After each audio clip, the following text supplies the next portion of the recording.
जय श्री कृष्ण दोस्तों, स्वागत है हमारे YouTube चैनल भक्ति मार्ग में।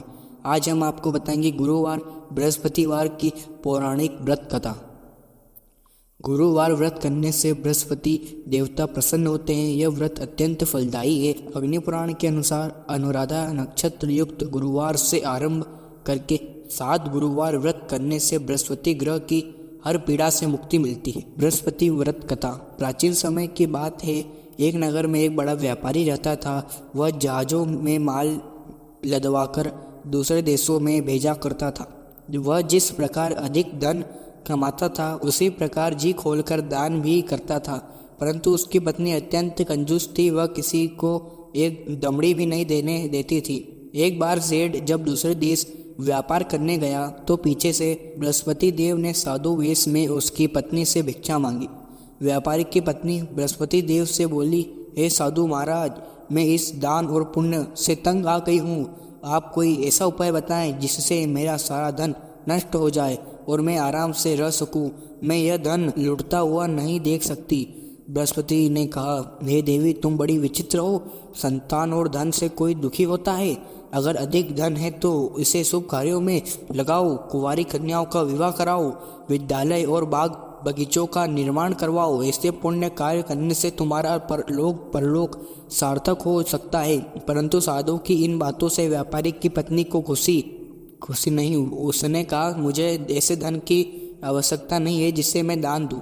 तब बृहस्पति देव बोले, यदि तुम्हारी ऐसी इच्छा है तो तुम एक उपाय करना। 7 बृहस्पति घर को गोबर से लिपना, अपने केशों को पीली मिट्टी से धोना, केशों को धोते समय स्नान करना, व्यापारी से हजामत बनाने को कहना, भोजन में मांस मदिरा खाना, कपड़े अपने घर धोना। ऐसा करने से तुम्हारा सारा धन नष्ट हो जाएगा।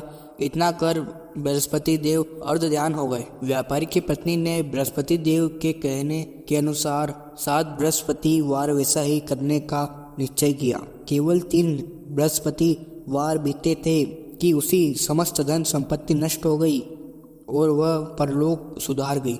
जब व्यापारी वापस आया तो उसने देखा कि उसका सब कुछ नष्ट हो गया। उस व्यापारी ने अपनी पुत्री को सांत्वना दी और दूसरे नगर में जाकर बस गया। वहाँ वह जंगल से लकड़ी काटकर लाता और शहर में बेचता। इस तरह वह अपना जीवन व्यतीत करने लगा। एक दिन उसकी पुत्री ने दही खाने की इच्छा प्रकट की, लेकिन व्यापारी के पास दही खरीदने के पैसे नहीं थे।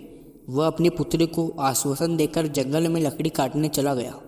वहाँ एक वृक्ष के नीचे बैठ अपनी पूर्व दशा पर विचार कर रोने लगा। उस दिन बृहस्पतिवार था। तभी वहाँ बृहस्पति देव साधु के रूप में सेठ के पास आए और बोले, हे मनुष्य, तू इस जंगल में की चिंता में बैठा है? तब व्यापारी बोला, हे महाराज, आप सब कुछ जानते हैं। इतना कहकर व्यापारी अपनी कहानी सुनाकर रो पड़ा। बृहस्पति देव बोले, देखो बेटा, तुम्हारी पत्नी ने बृहस्पति देव का अपमान किया था, इसी कारण तुम्हारा यह हाल हुआ है। लेकिन अब तुम किसी प्रकार की चिंता मत करो। तुम गुरुवार के दिन बृहस्पति देव का पाठ करो। 2 पैसे के चने और गुड़ को लेकर जल के लोटे में शक्कर डालकर वह अमृत और प्रसाद अपने परिवार के सदस्यों और कथा सुनने वालों में बांट दो।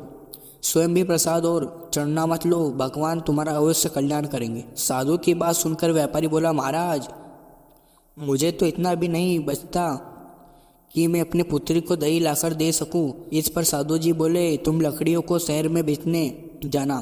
तुम्हें लकड़ियों के दाम पहले से चौगुने मिलेंगे, जिससे तुम्हारे सारे कार्य सिद्ध हो जाएंगे। उसने लकड़ियाँ काटी और शहर में बेचने के लिए चल पड़ा। उसकी लकड़ियाँ अच्छे दाम में बिक गई, जिससे उसने अपनी पुत्री के लिए दही लिया और गुरुवार की कथा हेतु चना गुड़ लेकर कथा की और प्रसाद बांटकर स्वयं भी खाया। उसी दिन से उसकी सभी कठिनाइयां दूर होने लगी, परंतु अगले बृहस्पतिवार को वह कथा करना भूल गया। अगले दिन वहां के राजा ने एक बड़े यज्ञ का आयोजन कर पूरे नगर के लोगों के लिए भोज का आयोजन किया। राजा के आज्ञा अनुसार पूरा नगर राजा के महल में भोजन करने गया, लेकिन व्यापारी व उसकी पुत्री तनिक विलंब से पहुंचे। अंत उन दोनों को राजा ने महल में ले जाकर भोजन करवाया।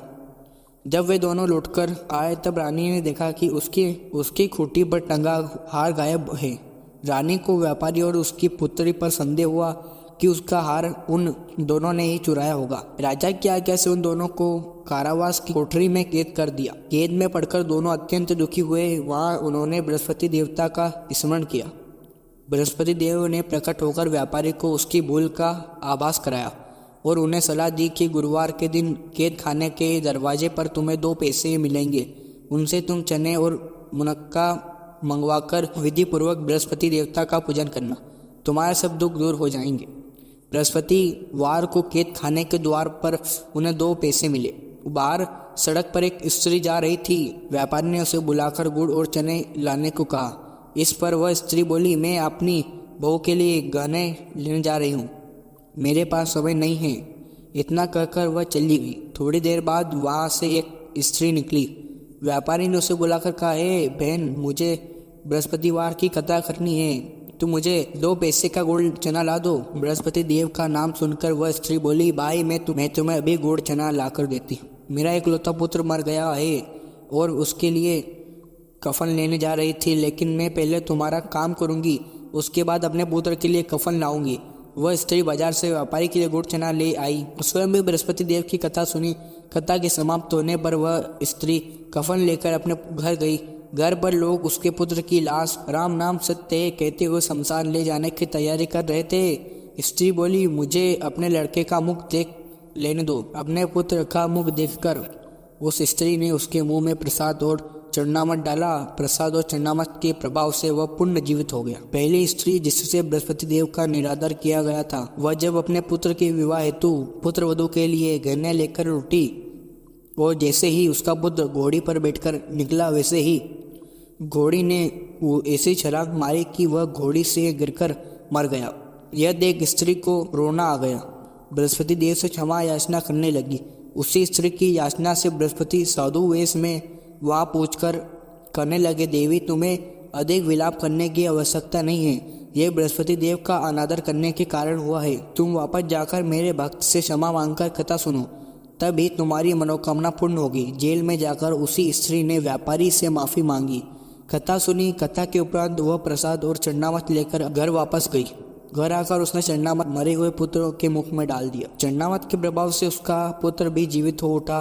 उसी रात बृहस्पति देव राजा के सपने में आए और बोले, हे राजन, तूने जिस व्यापारी और उसके पुत्र को जेल में कैद कर रखा है वो बिल्कुल निर्दोष है। तुम्हारी रानी का हार वही अंगूठी पर टंगा है। दिन निकला तो राजा रानी ने हार अंगूठी पर लटका हुआ देखा। राजा ने उस व्यापारी और उसकी पुत्री को रिहा कर दिया और उन्हें आधा राज्य देकर उसकी पुत्री का विवाह उच्च कुल में करवाकर दहेज में हीरे जवाहरात। तो दोस्तों, ये थी बृहस्पति देव की कथा।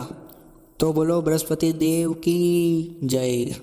तो दोस्तों, ऐसे ही व्रत कथा और त्योहारों की वीडियो पाने के लिए हमारे चैनल को सब्सक्राइब करिए और कमेंट में जय श्री राम लिखना न भूलें। जय श्री राम। और हाँ दोस्तों, आपकी कोई भी समस्या हो तो आप कमेंट में पूछ सकते हैं। जय श्री कृष्ण।